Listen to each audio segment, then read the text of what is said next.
So let's talk about bugs. There are no books. Welcome back to the DeepLog. This is DeepLog number 6, I think. And last week we did Cody, who was a 3D modeler. He's a beginner 3D modeler. This week we're going to be talking to John. But first, I'll talk about who we are. We're Chashu Entertainment. We make video games. The first game we made was Deputy Dangle. Then we moved on to Sands of Aura, which is probably more likely you've heard of over Dangle. And then after Dangle, we moved on to working on a few Fortnite maps, and that was to transition to our next game, which is now Call from the Deep. And basically, Call from the Deep is a horror game that's co-op multiplayer, where you and your friends are gonna crew a submarine to go down into the depths of the ocean and find ancient artifacts and underwater facilities to like unlock different secrets and stuff like that. Um, what do you think, dude? Was that a good explanation of the Yeah, game? that's pretty good. Okay. What Still what was working on it. the? The elevator pitch. Isn't there like a tagline like dive deep but don't lose your sanity or something? I don't remember. Oh, I don't remember either. That. Mike was pitching it like a week ago. Oh, okay. I must have missed that. All right. So anyway, this is John. Do you want to introduce yourself? Hello, I'm John. I am the lead programmer at Trash Entertainment. I'm from California, but now I live in New Zealand. Um, I'm pretty boring. I like video games and I like computers, so most of my hobbies revolve around those two things. And Um, your work. Your yeah, whole yeah, life. and work. Yeah, basically the computer. Uh, yeah, I'm. Yeah, that's pretty much me. If you could jack in like Cyberpunk, would you get the implants? I mean, I like part of me is absolutely like yes, I want to like experience the Matrix, and the other part of me is like I don't trust those corporations, man. Yeah, exactly. I don't know what they want from me. Like, why are they giving this to me? They just want to drain your brain power for some sort of battery, right? Like in the To Matrix. run LLMs. Exactly. You're like, oh, I just thought of this thing. I thought of this cool new way to like program this game, and suddenly some like the AI made the game like that. I don't get it. It's kind of like the advertisements, you know. You talk about how you Yeah. want a broom, and suddenly you're getting all these advertisements for brooms, but then it's your Yep. code. No. All right. So, Black Mirror episode. what's that? That's a Black Mirror Oh yeah, episode. exactly. um, so you're the main programmer. You do a lot of the IT stuff too, right? Yeah, Brag about yeah. that a little bit. Yeah, just any of the computer related stuff that we need to do to make games. So managing our source control, managing compatibility, like uh, changing engine versions. GPU drivers aren't working, or if it's AMD GPUs or NVIDIA, or luckily no one's got an Intel GPU yet, because that'll probably be like a whole extra special, thing to deal with. And oh, like this thing isn't rendering on my screen, and like, Yeah. you know, it's uh, yeah. So any issues people have working on the game and source control and occasionally advice about hardware and stuff when people want to upgrade their computers and build new computers and Yeah, stuff. that's true. Yeah. I will say, if John disappeared, if he got Thanos, that everything would fall apart. We would not know how to do anything. So he's always the go-to guy. Sadly, we kind of probably pull a lot of time from your work to get help from you all the time. Everyone's always like, "Hey, John, I need your help. Hey, John, I need your help." So um, that on top of being a lead programmer is probably a pretty big plate. So we do appreciate you for that. Thank you. Thank you. Yeah, it's I don't know, it's just in my nature to try to solve every problem that someone puts in front of me. So I almost ask for it. Like, Yeah. I don't know. I I can't not solve the problems when they're shown to me. Sometimes, like some of the stuff you do, I'm like, God, like I would have probably tried, and I'd look it up. I'm like, oh my God, this is too complicated. Like throw my hands up right away. Like I'd basically be like, Yeah. you know how like your your great or your grandma or something's like, oh, I don't know how to use that. Like, Yeah, like yeah, all those phones, yeah, that's kind of how I am. they're apps. Yeah. Before we go into more like of the interview questions and stuff like that, I kind of want to talk about how where the game is at this week. So I guess just from what I'm remembering from everybody is basically we're still working on our.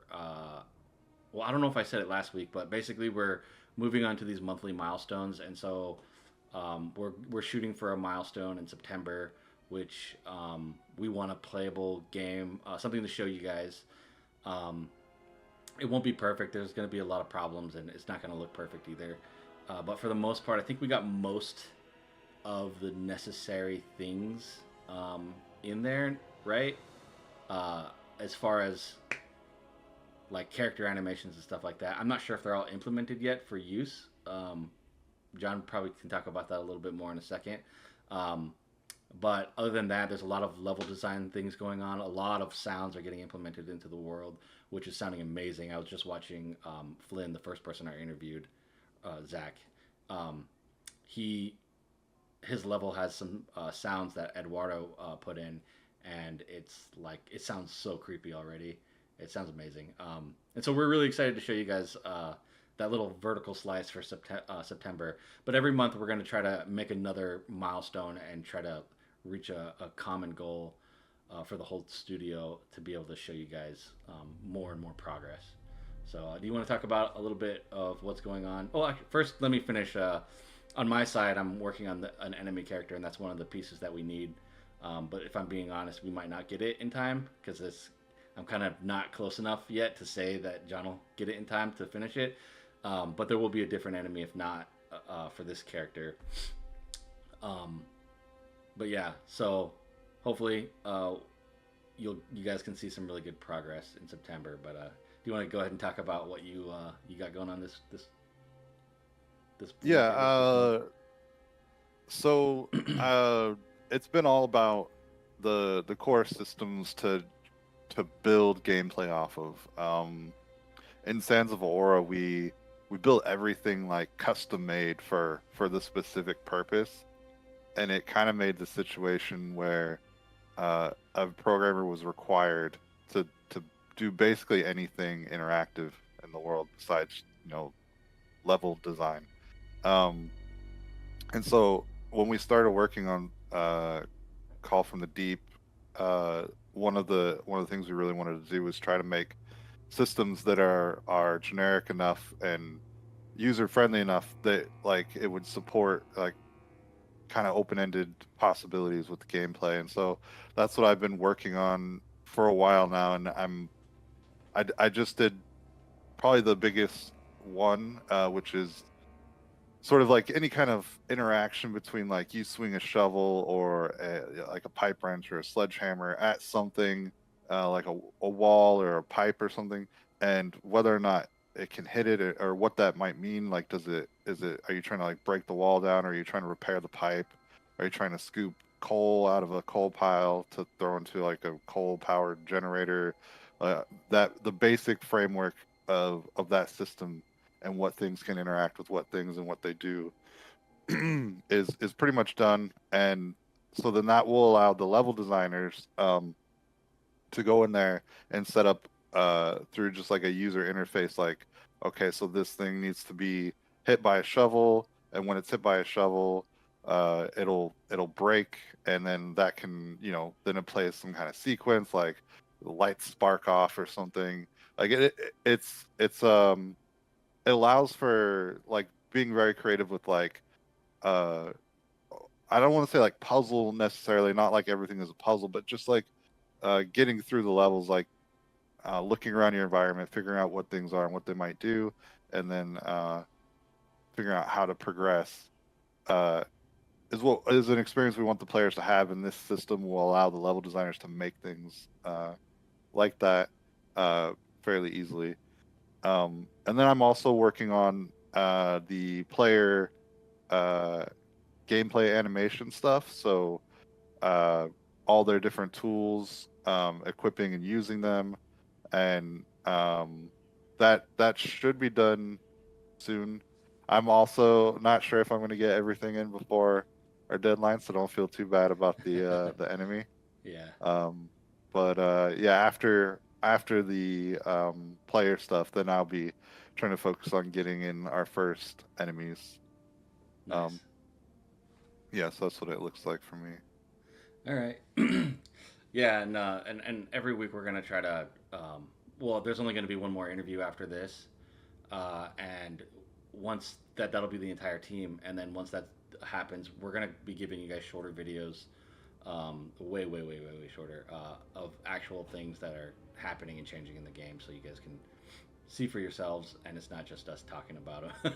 But I think it'll be Yeah, more interesting and more digestible for everybody than these longer videos. But I thought it would be really cool to have the first few videos be interviews of the whole team and what we're up to. And I think I'm slowly kind of, this is part of my job as well in the milestone things too. So um, hopefully we really create a picture for everybody to see, if that makes sense.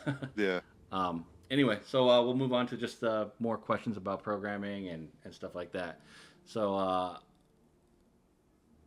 let's see. I guess you already talked about what you're doing for September. So Mhm. if you had to add something crazy to the game that's kind of out of our scope right now, what would it be? Oh man, see, like my favorite games are just the games that are just big, immersive, like in-depth games. Obviously, we can't we can pull elements from those that we like and try to do those in our games, but like we're not going to go and make like Skyrim with our team size and stuff like that. Yeah. Um, so it would probably be something in that regard, like NPCs that like also roam the world and like do missions, and you might come across them, in a certain place, and they like were trying to do a mission and they're trapped. But I'm not talking like, oh, this is scripted, like this guy was just waiting here for you. I'm talking like an actual like radiant AI system where they're always, Oh. um, you know, I think those are so cool. Those Yeah. add like so much immersion to the games for me. So What something what like that would be super cool. what game comes to mind when you think of that? Like, what game has that, Um, or the closest so thing to it? Skyrim. I'm gonna be listing Bethesda games here for a second. So Skyrim and Fallout 4 are pretty good examples of it. Like for example, in Fallout 4, if you send a settler from one of your settlements to a different one to connect the storage, they'll actually walk the route between the two places, and like you can just happen upon them in between the two places. They're just like lugging a backpack around. Yeah. Um, and yeah, Skyrim, like you go into a town in Skyrim, and every character in there is a specific person, and they're Mm. doing things like the blacksmith is working at the blacksmith, and he goes in his house and he eats his dinner and he goes to bed. Like just it, uh, those kinds of systems are so cool. Um, I wanna out ourselves a little bit. In Deputy Dangle, we you he implemented a whole system for the townspeople, and he's not the only one. I made a unique character model and shape and everything like that for with their own special rig in every single character in that game too. And so yeah, yeah, you want to talk about that a little bit? Like yeah, he basically sure, made it. yeah. Yeah, go ahead. Sorry. Um, yeah, so we were it was the first game we were working on, and we were still students when we started working on it. So it just like it was a platform for doing things that we thought were exciting, and like so I made this system where the NPCs in the town. And let me lay out what they were there for. They were just there for background ambience. Like they didn't do anything important, but Yeah. I made this whole system where they had houses that and they may or may not have cars, and they would get goals around town like go to the grocery store. And so they would like leave their house, go get in their car and drive their car to the grocery store. And it was this whole system that didn't need to be there. Like we could have just had them spawning around and just walking and no one would have known the difference. Yeah, but it was fun to make, and I was like proud of the system, but like from like trying to build the most important things for a game to make a game good point of view, it was probably not the best decision. yeah, and I was in the same boat. Like I said earlier, like they could have all just been like a default like character, like with the same rig and maybe a Yeah, different paint like texture on their clothes to make them look a little bit different. But they really didn't really serve much purpose. And I went and I did the same thing. I rigged like I don't know how many characters are in that game. I'm gonna say like 10 or 12, and uh, sculpted and modeled them all like to be yeah, unique. They're not great. They're not great looking characters, but they were all unique. And that was a massive waste of time. But the fun thing about that project was that we, like you said, we were students, so we were just trying a lot of stuff, and it was a good place to just do whatever we wanted. So it was kind of funny in that way where we were just kind of like, I feel like making this thing, so it kind of just ended up in the game. yeah, Yeah, it was yeah, really funny in that way, but it was a really fun project. So yeah. It was. yeah. Um, what was the Cody? You might have to cut this. Um, 2,000 years later. we were playing Repo the other night, and in contrast to what we did with Deputy Dangle and a lot of things we do, they their game is very focused on the mechanics they have, and their Yeah, mechanics are very tight. There's like I don't. I'm not trying to like disparage them or say anything negative. I think they made an amazing game, uh, but they have a few mechanics and they focus the whole game around those mechanics, and the game is so well done because it's like there's not all this other fluff that they've added, and that's in contrast to to Deputy Dangle. So it was just thinking about that yeah. while we were talking about that, and do you think that we're doing that more in this game, or do you think we're still kind of adding a lot of uh, fluff, I guess? No, yeah.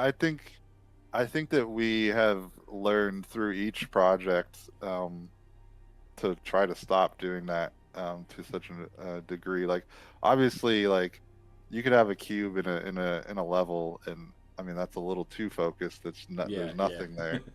So you got to hit the right balance, and I think we're doing good with it right now. I think that we're trying to focus on the parts of the game that are are going to be important and the players are going to interact with the most, and try to make sure that they feel fun and exciting. And we do want like other things that like add uh, an immersive and like deeper feel to the game and like the world, but we want to focus on making those things very good first before yeah, we start layering on new things. I think that in our inexperience in both of our last games to a lesser degree in Sands of Aura, but we just get excited about ideas and we want to make the game as cool as possible. So we just start collecting up all these ideas and like, oh, it'd be cool if you can do this, and we're gonna have that, and then like uh, start it's a building. very almost backwards approach. Like we need like to build the base and then start layering on things on top of it that makes sense. Yeah, I think we're doing a good job with that. yeah, I think Um, so too. There yeah, are a lot more. Like I guess I can't say that there's a lot more. Um, there will be, especially when the submarine's functioning. Like all those mechanics, like working on um, yeah, actual things that affect the world around you. But I think with our team, I think we got a good balance of what everybody does, like our jobs, to kind of accommodate for all this stuff. So yeah, I think you're right. I think we're doing a lot better on this game, and I'm pretty excited because I feel really confident about this game, and I just can't wait till we have something to show because I think yeah, there's a big audience right now for co-op multiplayer. yeah. It's really fun. Like you were mentioning, we were playing Repo the other day. That game is so fun. Yeah, Uh, these types of experiences um, are my second favorite genre of games behind the big giant immersive games. But what if Uh, you could is, have your is, friends in the immersive game? but which corporation is trying to get them in there, huh? I don't.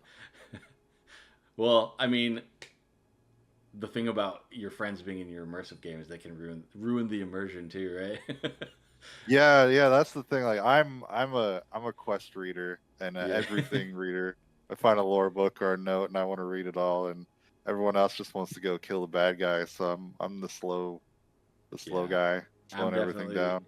I'm definitely the guy that like skips through the the dialogue, unless it's a single player game. But these days, being a dad, I only have so much time to play, so I find myself just clicking through everything. Like I'm like I don't have time for this. Trying to get as much gaming in as possible. Like some dialogues can go on for like 10 minutes. That's like Yeah, that's a good chunk of your time. Um, interesting. but yeah, it's funny how it works out like that. Uh, Yeah. let's go on to the next question. So people are always looking for your help. How do you balance being like the IT guy and working with these like integral parts of the game? Um. I don't. I think what often happens is, as I was saying, that like when someone puts a problem in front of me, I feel like compelled to try to solve it. Is the that I just try to tackle problems by like priority, um, but often it just sort of like whatever is the immediate problem takes precedence, and sometimes it can be hard because I'm changing like what I'm focusing on throughout the day. Like I'm like focusing on this bug or this limitation of the code I'm working on and trying to figure out a solution. But then someone else is like, "Oh my, I can't open the level; it's crashing," and then I gotta jump over and help with that. And I think that the one thing I am trying to do better is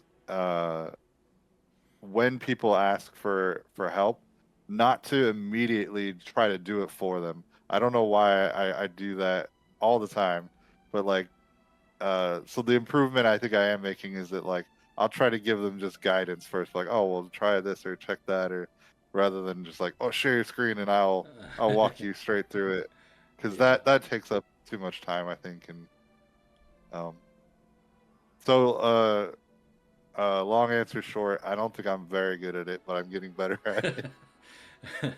Yeah, I always feel guilty because I know you got like a lot on your plate and you got so much to do, and then you're in New Zealand, so you come on. The worst thing is you come on like halfway through the day, and then everybody's trying to get you to help them. Yeah, yeah, Then they gotta go, or then we go get off work, and then you get to go do what you were doing. So that I feel bad about that. But I mean, that actually kind of works out though, because it makes the afternoons for me like a better focus time where I can dig into the tasks deeper and bigger, more complex things, and not worry about getting interrupted and stuff. yeah. Oh, and just so everyone knows, like John said, he lives in New Zealand, and the time difference is quite different. Um, it was still dark when we started the interview here for him. Uh, Yeah, the sun was just coming up. he came to work an hour and a half ago, and I had already been at work for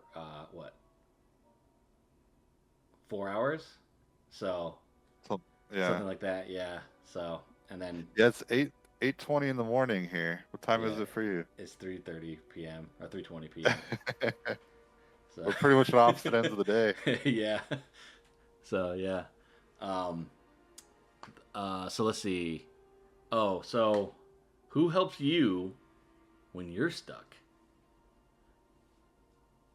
Honestly, like it's funny when we first started working together as a team, I had this idea like, oh, I'm the programmer, I'm the technical guy, so I gotta have the technical answers. And the number of times I've come to you guys, the artists, and been like, I'm trying to figure this out, but I can't figure it out. And I've wound myself up in this like complex, like, what if I do this and that, and like really complex solution.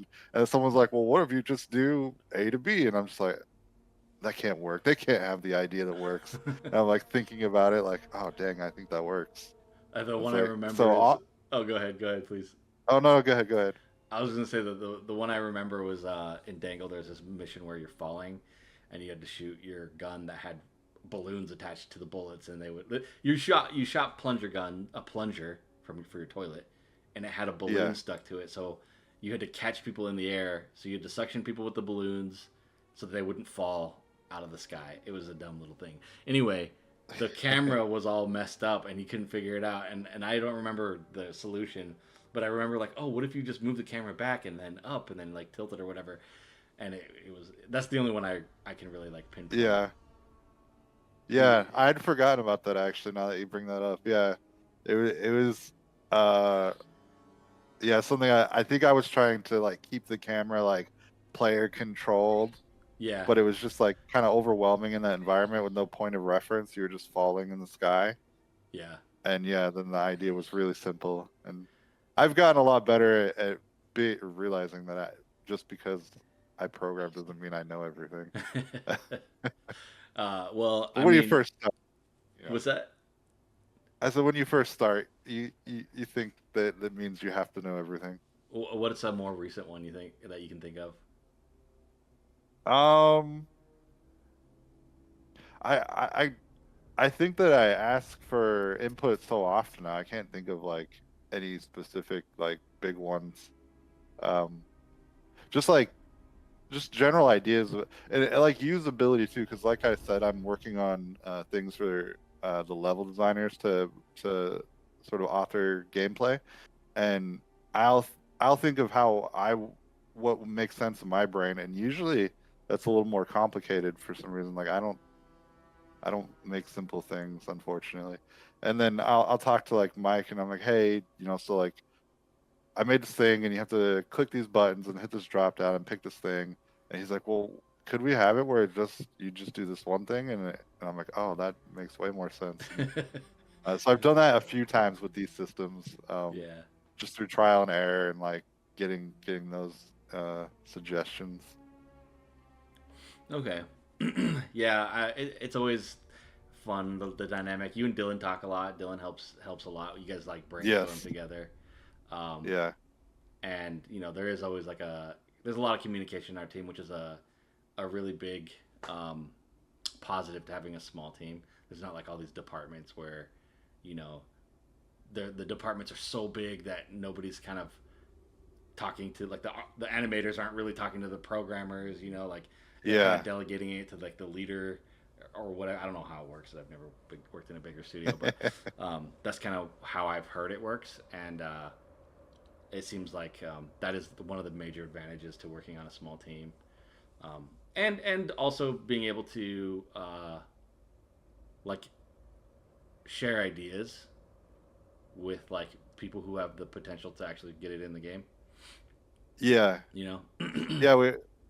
We can communicate quicker and more more easily, I think, than like a larger studio. Just because we don't need like a whole management structure to just keep us organized because there's not that many of us. But Yeah. The negative is that all of our ideas are cool and we're like, oh yeah, yeah, yeah. We get all excited, and then someone has to reel us back into reality. Like, hey man, we don't have all these resources and the time to make yeah, these things. um, yeah, so yeah, game development is. I think the idea portion of game development is some of the funnest, but you have to really be careful with how much you're talking about adding to the game, because if you start actually getting that stuff done, and you have to cancel it, then you've kind of wasted a lot of time. yeah. So let's talk about bugs. There are no books. There are no Perfect. bugs in any of the games that you make ever. So I don't know how to. Well, sounds like a dumb question. Are there good are there bugs that are fun, or are there only horrible nightmare bugs? Oh, like yeah, there's bugs that are fun in the sense that like I don't know if I mean it's I guess it's a bug. It's kind of a perspective thing, but it's more of like uh unexpected behaviors. Like when you set something up and you start using it and then you realize like, oh, but it can do this, and you're like, but wait, that's kind of cool. Like I actually might want to keep that. Yeah, Um, happy I, accidents. j- I- yeah, like the happy accidents. And then there's bugs that uh are like nightmares, and you spend like days trying to figure out. Um, the one from Zanzibar that was insane was we were supposed to have a demo ready for a stream that was going to play this demo of Sansvora, and we were working on it to down to the wire because we wanted to make it as cool as we could, and we were trying to pack everything in. Uh, so we get everything in there, and we make the build, and we go to play it, and it doesn't work. And we're trying to figure out what's wrong, and we're coming down to like hours before the stream, and we get like all hands on deck, and everyone's trying to come up with ideas of like what can we check.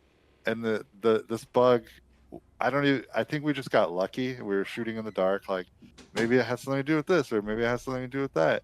And oh, sorry, my alarm's going off. Oh, that's all good. There we go. And what the bug ended up being was a level. So level streaming is sort of like in Unreal Engine 4 at least. You could have levels and you could have sub levels. Um, and when the main level loaded, it loaded its sub levels. And we somehow managed to have a level who had itself as its own sub level. So you had this sort of infinite loop of a level trying to load itself, which then tried to load itself, and it just created this sort of black screen issue where the game would just crash, and it wasn't giving any good errors or anything. That was so stressful. So that's a bad bug. There's definitely the bad bugs. So, so are there? I know there are funny bugs because we had Oh a, yeah. a player who grew an enemy to be like the size of Godzilla in Sanzafora. Do you remember that one? Yeah, it's this like the spearman, right? Yeah, he just kept like going back to the island, and somehow it was scaling the this enemy up, and he was just getting bigger and Yeah. bigger and bigger and bigger, and finally he took a screenshot, and it was like bigger than the island. Yeah. That was hilarious. Colossus. Yeah. um, yeah. Do you like do you what are some other funny ones you can remember? Oh man. Um I feel like animation ones. I'm trying to remember like recently. Just like you're setting up like how animations will blend together, and like the individual animations look fine, and then you just put them together and the character like through the blending and stuff they just look absurd, like some kind of maniac that's like coked up and is just like running around screaming. And I can't think of any specific ones off the top of my head. Yeah. Um, There's so but many. there has definitely been a few. Yeah, Yeah, they start to blur, and then you kind of forget about them. And we should yeah, start recording the funny bugs and making those make little videos of those. That'd be yeah. fun. For deep ones, that could be some of the content, Yeah, the when he funny said bugs. when he says deep ones, he means call from the deep. Oh yeah, It sorry. was our original name, but we we had to change it because Yeah, it was already taken, and we have to. Yeah, it's hard. I keep saying deep ones. If you've heard me say it, probably said it like 40 times. So I just caught it, so I just wanted to make sure everybody knew. it's yeah, it's tricky too because like from a game development perspective, naming things is such a big part of making games. When if you told someone who didn't like make games, they'd be like, "What do you mean naming things?" But it's like Yeah. everything, like from a concept, like uh, this is an interactable. It means I can walk up to it and interact with it. You have to name that. You're like, this is a wind volume. It makes the cloth go flopping around. Like you have to name that. So like you have all these names, and you try to keep things relative to your game in like a sort of a name scope. So you prefix a lot of things with the name of your game, like deep ones is so while the game is called from the deep, the most of the code refers to it as deep ones. And in Sands of Aura, while the game was called Sands of Aura, it started with the working title of Terrarium, and so most of the code had Terrarium in it, and so it's really confusing to try to remember like the public facing name and the one that you write and see every day Yeah, in yeah. the code. And that's exactly what Deep Ones is, right? Yeah, It started out as Deep Ones, and I actually still like that name because it just kind of flows really nicely. Um, yeah, but yeah, we had to change it because it started taking, sadly. Uh, but for me, I also have the same problem. I do rigging and animation, and I have so many bones, and I run out of ways to name them. And so, for example, like let's say fingers. I've figured out how to name fingers, but I used to like name them by their actual finger like bone names, which was a waste of time. And then if I had something weird, like let's say there's like, all right, let me just show. Let me see. Okay, yeah, you can see my screen. So yeah, over here, let me just go to object mode. So yeah, we're in pose mode now. So I can display the names. There's like all these eyeball stocks, and I would name it. I used to name it like front, left, back, like eyeball stock, and then middle front, yeah. like middle eyeball stock, and then like center left eyeball stock. I started just naming everything like I name the fingers now, which is just like eyeball stock C, eyeball stock B, eyeball stock A. But yeah, Oh, it's okay. the same Yeah, thing. yeah, It's the same thing where I have so they're all named eyeball stock B, but they all like 01, 02, 03, 04, 05. And there's a lot of things like that where the naming is just so hard. yeah. It's just yeah, it is. One that's funny to me, in recent memory, is so in programming in Unreal Engine, there are these things called gameplay tags, and it's just sort of like if you imagine you had a label maker and you were sticking labels on things, it's kind of what they're used for. Like you could just be like car, blue car, small car, and then put that on something. And it's like, oh yeah, this is in that category. Um, and so was making a system uh, to hold stacks of them. So you could have a gameplay tag like car, and then you could say you have five of that tag or four of that tag or something like that. So then it was like, okay, so this is a gameplay tag stack, and then I needed to hold a bunch of them, so that like a player could have all kinds of stacks on them. And so then I was like, okay, this is a gameplay tag stack container. And then I needed to be able to do events in the game based off of the tags and when they change. So then I made a tag stack execution component.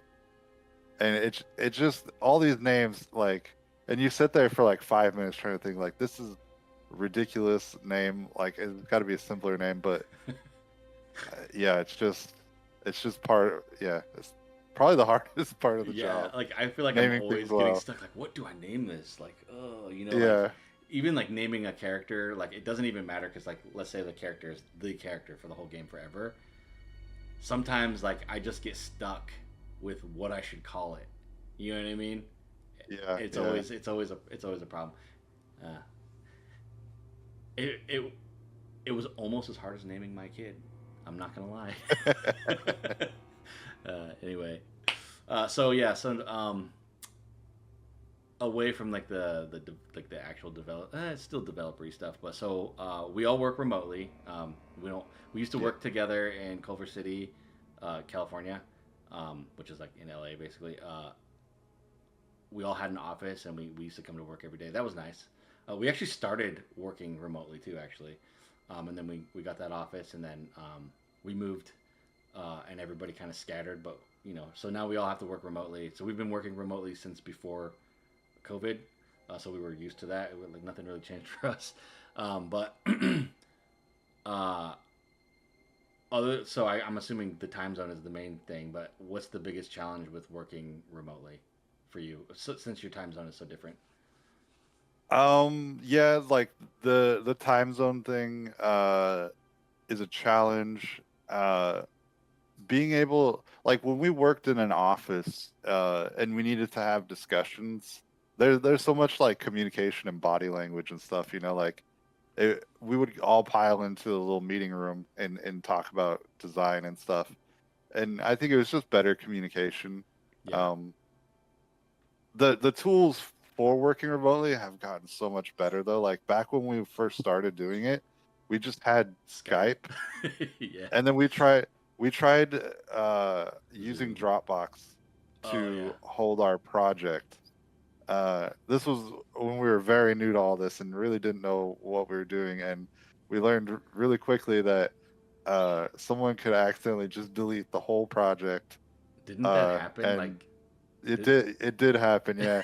And luckily, my laptop was off and not connected to the internet, so it wasn't like pulling the deletion of everything. Oh And so I god. was able to turn it on, turn the Wi-Fi off, grab the project, and then sort of redo it. And then after that, we very quickly learned what source control was. Um, but even then, the tools, I mean, they were workable, but they've just gotten so much better. Things like Discord, um, things like Slack and Parsec, all these like really nice free to use tools that make the process a lot easier. Yeah. Um, but that face to face communication, and also, I mean, we're all friends too, and it was nice being able to go hang out and go do archery, stuff like that. And if it feels like it's harder now, we do a thing at the studio called Tuesday Game Day where everyone's invited to come and like we play games together for a few hours that night, and just to try to keep the friendship part alive. Like how people say in a romantic relationship they need Yeah. date night. It's our coworker date night, Yeah, pretty so much. we can stay friends. It's also a good time to like really like research other games and kind of dissect them Yeah, and think about how they're doing things, which is partly why we tried a couple games because we felt like they were similar enough to ours. So basically, we tried Lethal Company, we tried Repo, we tried No More Room in Hell. Uh, what else did we do that was similar?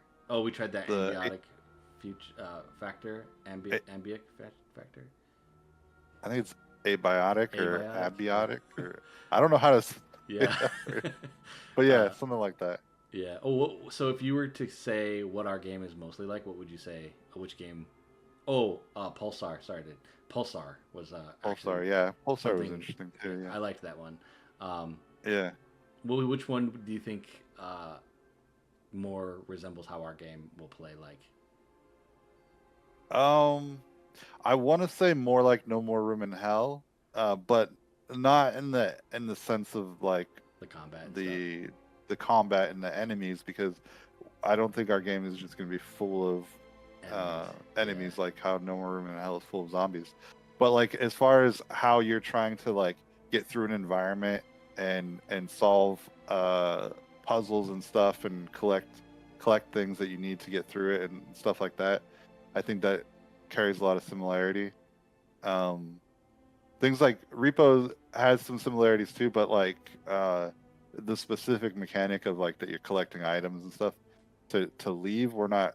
That's not like the core of Yeah. our game or anything like that. Like we might have a mission like that or something, but that's Like the not one on the the screen main right now gameplay. is you got to bring a thing back to the sub. So it's like you're finding. Sometimes you're gonna find a like he has the thing. You're gonna Yeah, find a specific thing that you need to bring back, um, and it's not gonna be like, oh, I need to like.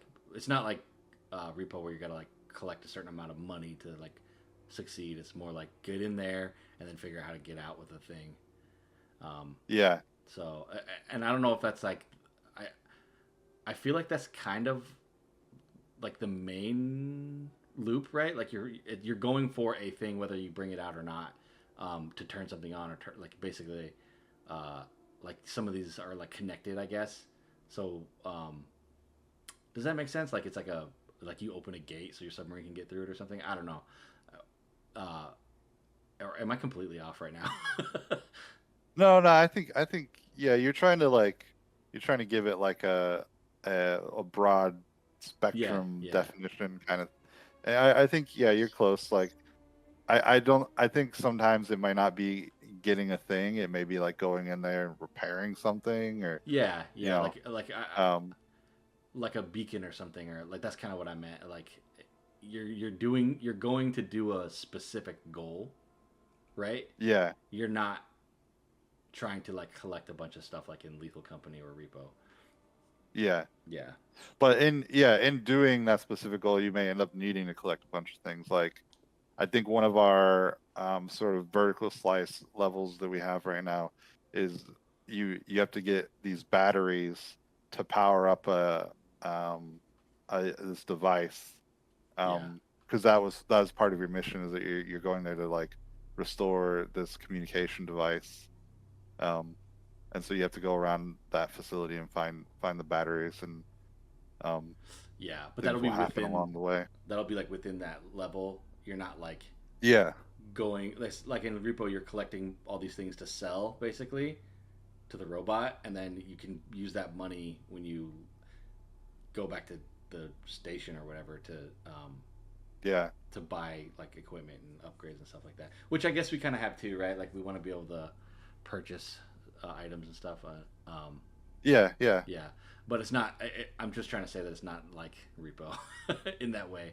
yeah. Yeah, It shows um, similarities with pretty much all those games that we yeah. mentioned. But Barrow Trauma was another one that I think we are pulling a lot of inspiration from, um, where like there's like these underwater state like facilities that you I think they're called beacons, and you gotta turn them on, and it basically reveals like a map. I don't remember. It's been a while since I played Barrow Trauma, but things that you just go to these facilities to do that will benefit you in some way, like your whole crew throughout the rest of the game. yeah, Yeah. So back to the time zones and working remotely. So how was it when you moved? Like, was it hard to adjust to yeah, this schedule we it got going was. on here? Well, at first I was like, no, I'm gonna start when they start. And I think when I first started doing it, I was like getting up at 4 a.m. to work, and I realized that like there may be benefits to starting, when everyone else starts, but I just wasn't. My brain wasn't ready to work, Yeah. and so even though I was there, I wasn't very effective for a couple hours at least. So eventually, I conceded and started later.